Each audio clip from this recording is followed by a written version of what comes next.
समय हमेशा चलता रहता है, यह कभी नहीं रुकता। यदि आज बुरा है तो कल अच्छा होगा, इसलिए आप बिना किसी स्वार्थ के सिर्फ कर्म कीजिए, फल समय खुद देगा।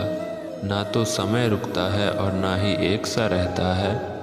बुरा समय हो या अच्छा समय बदलता ज़रूर है।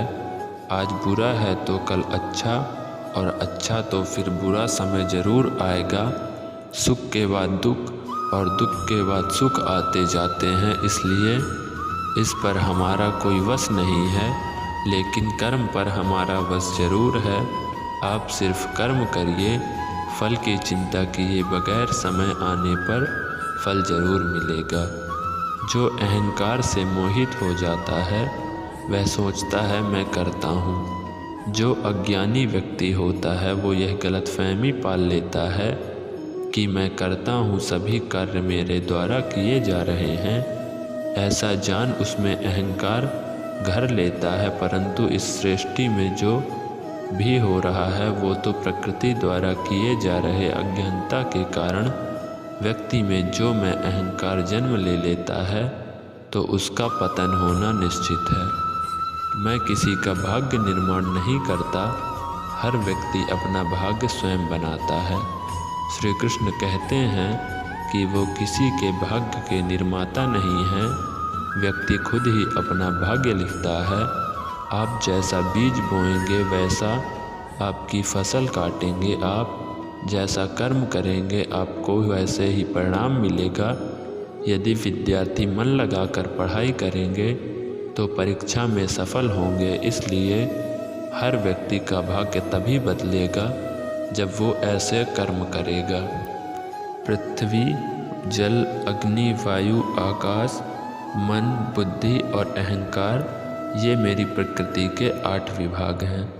जो कुछ भी वो वर्तमान में है, जो बीत गया है वो नहीं आएगा, और जो आने वाला है उसकी चिंता नहीं बल्कि खुले हाथों से इसका स्वागत करें।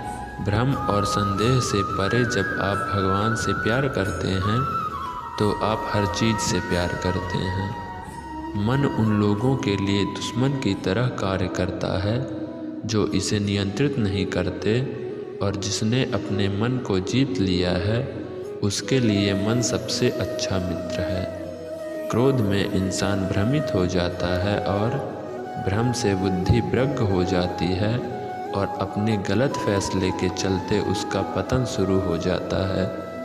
जो कर्म में अकर्म देखता है और अकर्म में कर्म देखता है वह मनुष्यों में सबसे बुद्धिमान होता है। आप केवल कर्म के हकदार हैं, उसके फल के नहीं जो आपको मिलेगा। मनुष्य अपने विश्वास से निर्मित होता है, जैसा वह मानता है वैसा ही वह है। आत्म विनाश से परे हैं, कोई भी उस आत्मा का अंत नहीं कर सकता जो अनंत है। खुशी मन की एक अवस्था है जिसका बाहरी दुनिया से कोई लेना देना नहीं है। यांत्रिक अभ्यास से बेहतर है ज्ञान, ज्ञान से बेहतर है ध्यान। कोई भी व्यक्ति जो अच्छा काम करता है उसका कभी भी बुरा अंत नहीं होगा, चाहे यहाँ आने वाले संसार में हो या अपने भीतर मुड़कर मैं बार बार रचना करता हूँ। जिनके मन और आत्मा में सामंजस्य है, जो इच्छा और क्रोध से मुक्त हैं, जो अपनी आत्मा को जानते हैं, उनके साथ ईश्वर की शांति है। हम वही देखते हैं जो हम हैं, और हम वही हैं जो हम देखते हैं। जो हुआ अच्छा हुआ, जो भी हो रहा है अच्छा ही हो रहा है, और जो होगा वो भी अच्छा ही होगा। बुरे कर्म करने नहीं पड़ते, हो जाते हैं, और अच्छे कर्म होते नहीं करने पड़ते हैं। क्या गया है तुम्हारा जो तुम रो रहे हो? तुम इस संसार में क्या लाए हो जो तुमने खो दिया? तुमने क्या पैदा किया जो खो दिया? क्योंकि तुमने जो भी लिया यहीं से तो लिया, जो भी दिया यहीं पर दिया। आज जिसे तुम अपना कह रहे हो कल किसी और का था और परसों किसी और का होगा, फिर क्यों रोते हो? जिस प्रकार इस शरीर में रहने वाला बचपन युवावस्था और वृद्धावस्था से गुजरता है, उसी प्रकार मृत्यु के समय वह केवल दूसरे प्रकार के शरीर में प्रवेश करता है। बुद्धिमान इसके बहकावे में नहीं आते। ना यह शरीर तुम्हारा है और ना तुम इस शरीर के। यह शरीर तो अग्नि, जल, वायु, पृथ्वी, आकाश से बना है और इसी में मिल जाएगा, परंतु आत्मा स्थिर है। फिर तुम क्या हो?